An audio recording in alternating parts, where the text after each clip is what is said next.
The Duke and Duchess of Sussex have ditched the Queen's mantra never complain, never explain more than once since stepping down as full-time working royals. However, royal commentator Gareth Russell thinks Meghan and Harry will refrain from correcting explosive claims, answering allegations and setting the record straight on events reported by Mr. Bower in his newly published book titled Revenge, Meghan, Harry and the War Between the Windsors.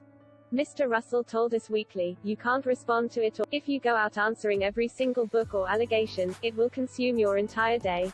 You won't have spare time to devote to your own mental health and your own well-being." The expert added people as famous as the Sussexes are prone to be surrounded by a lot of speculation. He continued, "It doesn't always do anyone good in public life to always be answering and rebutting those claims." Mr. Russell's belief the Duke and Duchess will remain silent over Mr. Bower's allegations clashes with royal commentator Roya Nikar's suggestion Prince Harry may rebut certain stuff alleged by Mr. Bower in the memoir announced last year.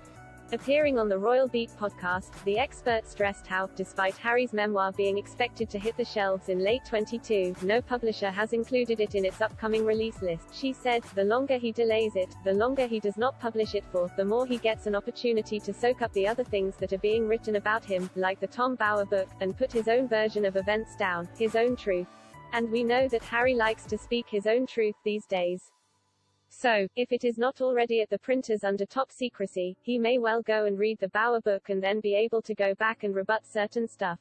Prince Harry and Meghan have not yet publicly commented on any claim made by Mr. Bower. Last week, upon arriving at the United Nations headquarters in New York, the Duke of Sussex was asked a question regarding the 452-page-long book. Voice of America reporter Margaret Bashir shared a clip on Twitter, where she can be heard asking Harry, "Are you worried that Tom Bower's new book is going to widen your rift with the royal family?"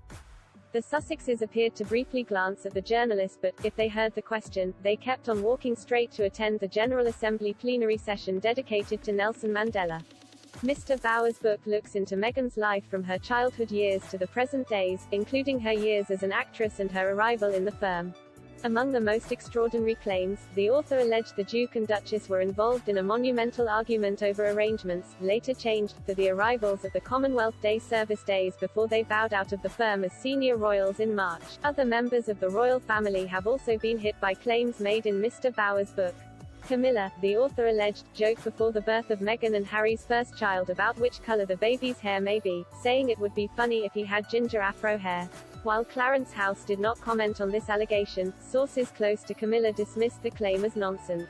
Moreover, Mr. Bower claimed the Queen reacted to news the Duchess of Sussex would not travel across the pond for the funeral of Prince Philip in April last year by telling her aides, "Thank goodness Meghan is not coming." Buckingham Palace did not issue a rebuke, but a palace source said it was unlikely the monarch would have been thinking of anything other than her husband at the time. Meghan missed the funeral as she was heavily pregnant with Lilibet Lily Diana, born 2 months later. Her husband Harry, on the other hand, traveled to Windsor to pay tribute to his grandfather. And, together with his wife, he sent a beautiful wreath dedicated to the late Duke of Edinburgh.